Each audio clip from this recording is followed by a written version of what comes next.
According to an elder's prophecy, Alexander the Great is now the leader of spiritual forces. The hidden and vanished history of the Greeks and of all mankind will be rewritten from the beginning by King John at the command of God, and that time is now, he says. Elder of Agraphos, Father Panayotis Tsiorlis, says, Alexander the Great leads now the spiritual forces that will liberate Constantinople, that is today Istanbul, and deliver the city to the Holy King, who will lead Greece out of the mire of impenitence and bring about the longed-for unity that repentance secures.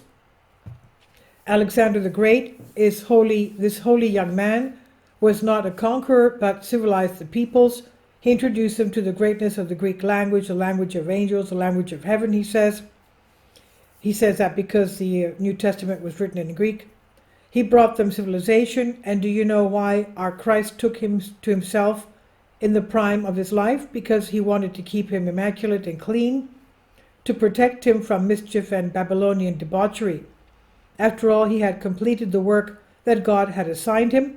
When God permits and the tomb of King Alexander is revealed, then you will see that the whole place will be fragrant, and this is a sign of holiness. Let's remember that in the Old Testament, the book of Daniel, Archangel Gabriel talked to the prophet Daniel concerning the coming of a young king from Greece that would put an end to the Persian Empire, and that he would die at 33 years of age, and he would die leaving his empire to be split in 4 ways, and that's exactly what happened. That the empire was split to his 4 generals. Now, he was not only a king, says the elder, but as he was also humble, an example of piety. It was a jewel of virtue. Let's remember, Alexander the Great believed in one God who created everything. It was a jewel of virtue. He plowed the field on which our Christ sowed the seeds of salvation. His teacher had imbued him with all these fine teachings that open your way to God. And our King Alexander was, and still is, a vessel of grace. King Alexander is buried in Greece, and his grave will be revealed when the Greeks succeed and break the bonds of slavery, because today we are tied to the devil's gourd, immersed in passions and sin. Somewhere in Macedonia is a tomb of Alexander the Great. And the comment here, Saint Porphyrius, the recently declared saint of the Christian Orthodox Church, reveals the place where the tomb of Alexander the Great is located. One day when we went, the elder told us that with the gift he had since he was a child, he could distinguish from far away waters, holy relics, ancient temples, ancient tombs. Even about the tomb of Alexander the Great, he told us that it is neither in Egypt nor where they are looking for it, but it is here in Greece, near the ancient Dioni, and specifically in Katerini in Kontariotis, next to an old church of the Virgin Mary, he said. Dion is a settlement in the prefecture of Pieria with 1,554 inhabitants and belongs to the municipality of Dion of Olympus. It is located at an altitude of 30 meters in the ruins of ancient Zeus, 15 kilometers south of Katerini. And the elder, since 2010, revealed to us Alexander the Great starts with Mega, that is, Alexander the Great starts with Mega and ends with Omicron. This is the location of Alexander the Great, Olympus. Megas equals great, the great ends with Olympus.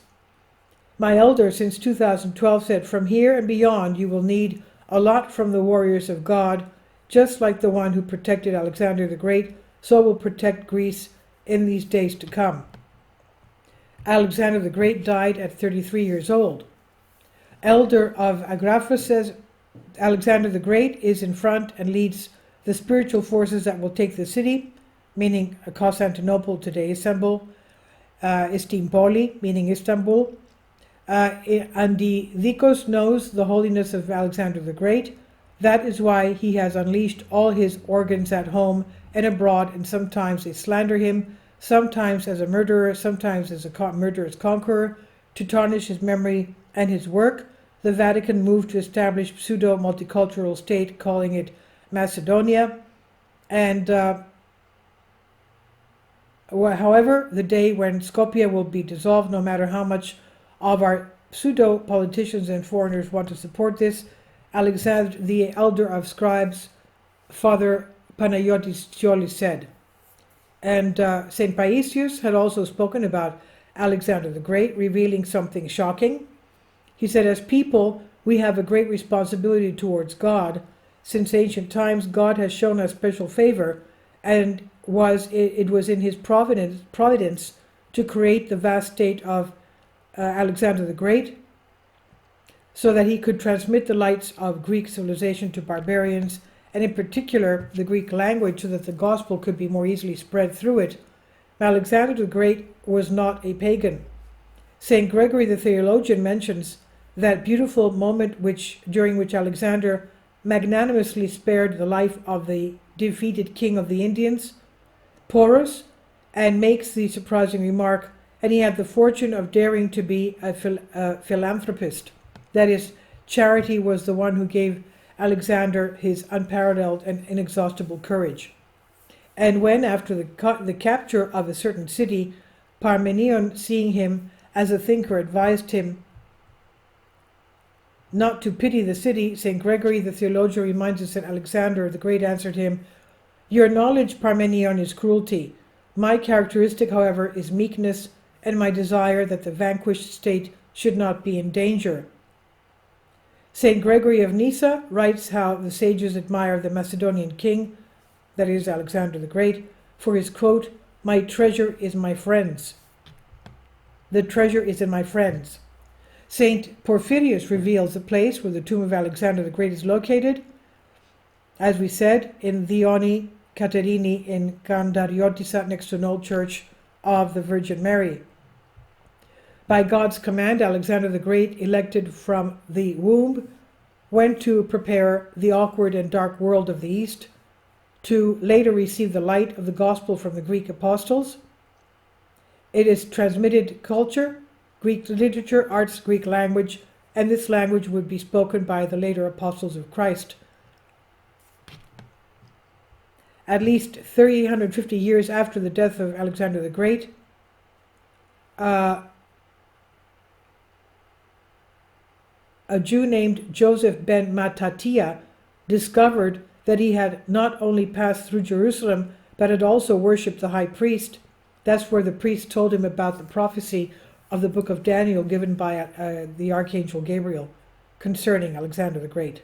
This poison quickly entered the minds of modern globalization, since they have made sure to put in the school textbooks, after they had prepared the ground decades ago by abolishing the ancient Greek language in Greece. Now, the professor of ancient history at Columbia University, E.J. Bickerman, in his work, The Jews in the Greek Age, page 5, referring to the specific incident, calls it a silly story. The whole story of this visit is fictitious and was invented to flatter the self-esteem of the Jews. The great German historian Theodor Birth, on page 305 of his classic work Alexander the Great, The World Hellenism, and World Hellenism, tells us, Jewish imagination happily occupied itself with Alexander, but distorted history.